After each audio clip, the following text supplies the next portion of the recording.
Olá, sejam bem-vindos ao canal dos Tarefeiros. Não esqueçam de inscrever-se, dar seu like e acompanhar as mensagens, palestras e vários outros temas importantes para o nosso dia a dia. Lembramos que a nossa casa está em pleno funcionamento e que estamos à disposição para atendê-los. Hoje vamos falar em termos mundiais e religiosos sobre a Páscoa e sobre a sua importância em nossa vida, sem esquecer de reverenciar os belos exemplos de Jesus, que o imortalizaram e que nos guiam para um dia também estarmos na condição experimentada por Ele de fazer brilhar a nossa luz. A Páscoa pelo mundo é comemorada de diferentes formas, de acordo com a sua religião e com o seu verdadeiro sentido, a do convívio espiritual em uma família. Celebra-se a importância do amor ao próximo, com cada um pedindo do seu modo por um mundo melhor e pela saúde de todos. A Páscoa cristã homenageia a ressurreição de Jesus Cristo após a sua crucificação, sendo uma das mais fortes tradições da liturgia católica. Não há uma data oficial no calendário. Tudo depende da quarta-feira de cinzas, onde se inicia a Quaresma, 47 dias antes da Páscoa. O domingo da Páscoa é um dia de comemoração da vida sobre a morte ou do bem sobre o mal. A Páscoa judaica está ligada a acontecimentos ocorridos há 3.300 anos e simboliza a libertação dos judeus do cativeiro do Egito. É a data da liberdade. Sua festa é o Pessach. A festa judaica dura 7 dias em Israel e 8 em outros lugares. A cerimônia, conhecida como Última Ceia, teria sido um seder, o tradicional jantar realizado na véspera do início da Páscoa judaica. Durante esta festa, é proibido o consumo de alimentos fermentados e se come o matzah, pão feito com farinha e água. Os evangélicos também consideram a Semana da Páscoa uma data sagrada. O domingo representa a salvação da humanidade diante de seus pecados.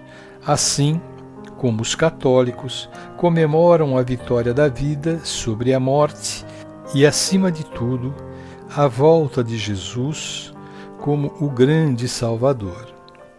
A única relação da Igreja Evangélica com a Páscoa é a celebração da Santa Ceia do Senhor. Mas essa celebração não é feita uma vez por ano. Ela é feita, na maioria das vezes, uma vez ao mês. Se prega sobre a morte e ressurreição para explicar o significado da Páscoa, mas as igrejas evangélicas não têm uma liturgia específica para a data.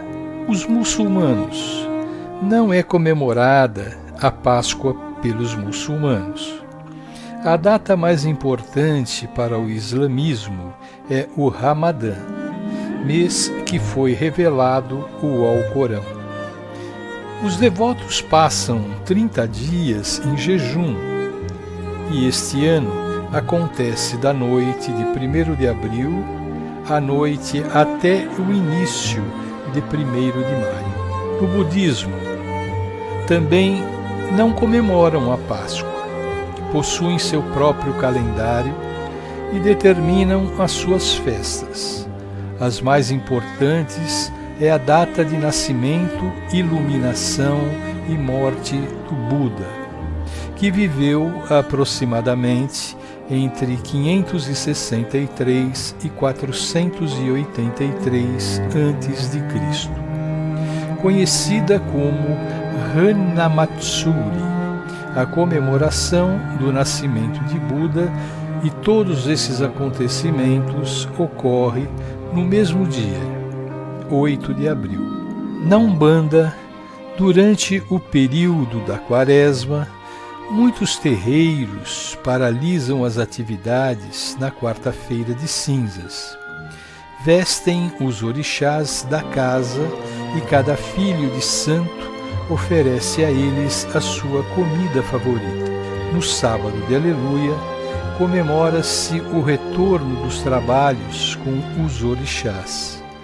Os praticantes se resguardam e se purificam para este momento, quando realizam uma cerimônia para chamá-los de volta.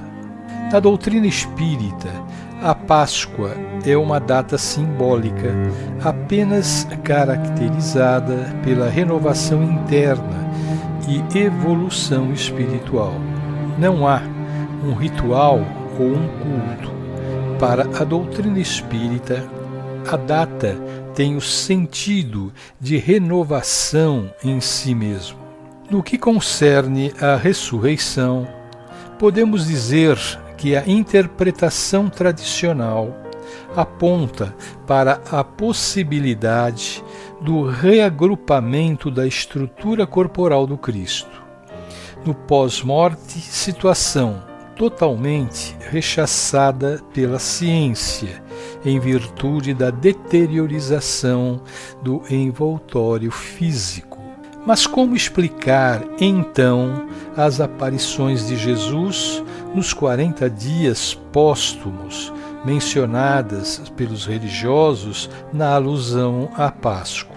A fenomenologia espírita mediúnica aponta para as manifestações psíquicas descritas como mediunidades. Em algumas ocasiões, como a conversa com Maria de Magdala, que havia ido até o sepulcro para depositar algumas flores e orar, perguntando a Jesus, como se ele fosse o jardineiro, para onde haviam levado o corpo do Rabboni, após ver a lápide removida. Podemos estar diante da materialização, isto é, a utilização de fluido ectoplasmático de seres encarnados ou de elementos da natureza, para possibilitar que o espírito seja visto por todos. Noutras situações, estamos diante de uma outra manifestação psíquica conhecida, a mediunidade de evidência, quando, pelo uso de faculdades mediúnicas, alguém pode ver os espíritos. Para nos libertarmos dos erros, devemos estar dispostos a contribuir, utilizando os ensinamentos do Cristo como nosso guia. Porque Jesus não morreu para nos salvar. Jesus viveu para nos mostrar o caminho da salvação.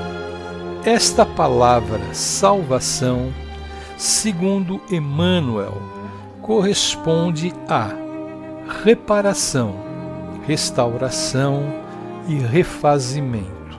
Portanto, salvação não é ganhar o reino dos céus, não é o encontro com o paraíso após a morte. Salvação é libertação de compromissos, é regularização de débitos.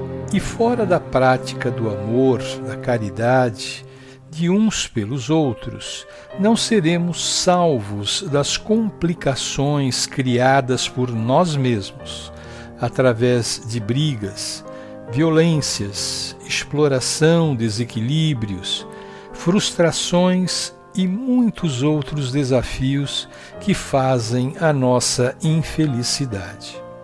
Portanto, aproveitemos mais esta data para revermos os pedidos do Cristo, para renovarmos as nossas atitudes. Que surja o homem novo a partir do homem velho.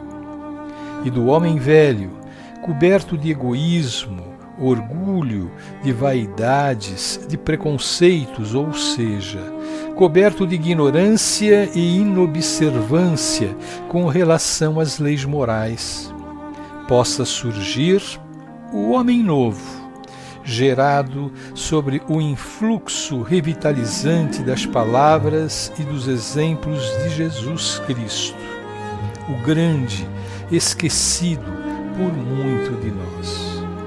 Por isso, podemos dizer que devemos comemorarmos a Páscoa todos os dias.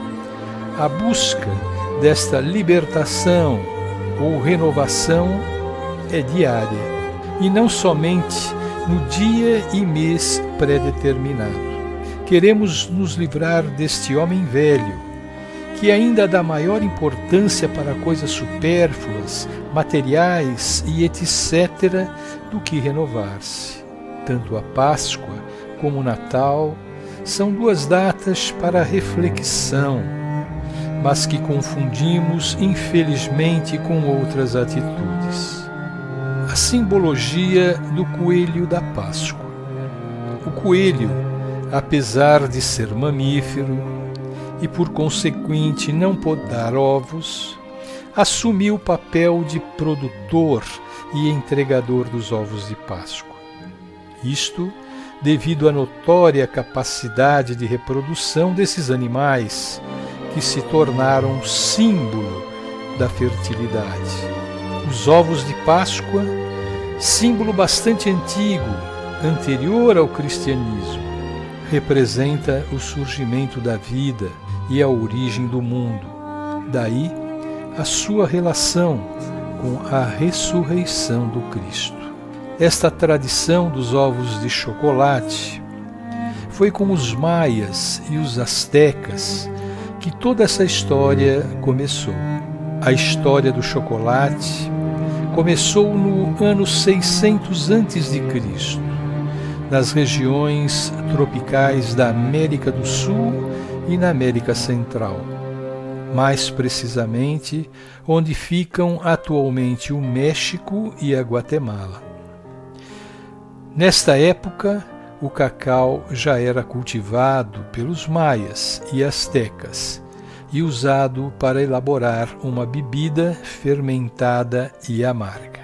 Lembrem-se de reverenciar os belos exemplos de Jesus, que o imortalizaram e que nos guiam para um dia também estarmos na condição experimentada por Ele, fazer brilhar a nossa luz. Agradecemos a Jesus, em nome dos tarefeiros, e pedimos, Senhor, em favor desta humanidade tão necessitada. Que Deus, nosso Pai, que Jesus, nosso Mestre, nos cubra de amor, de paz e faça com que cada um de nós possamos seguir os passos deste que tanto faz por todos nós. E que em nossos corações tenhamos sempre o sentimento de humildade, de resignação e perseverança, para assim podermos atingir a nossa grande meta da espiritualidade de sermos puros espíritos. Que sejamos dignos de Teu amor e de Tua proteção.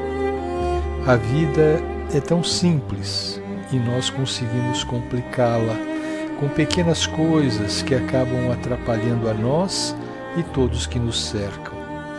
Que sejamos luz nesta escuridão que assola o mundo com doenças, guerras. Afaste de nós tudo que não nos pertença e com suas águas crísticas sejamos purificados e abençoados, e apenas a simplicidade e o amor possa habitar em nossos corações.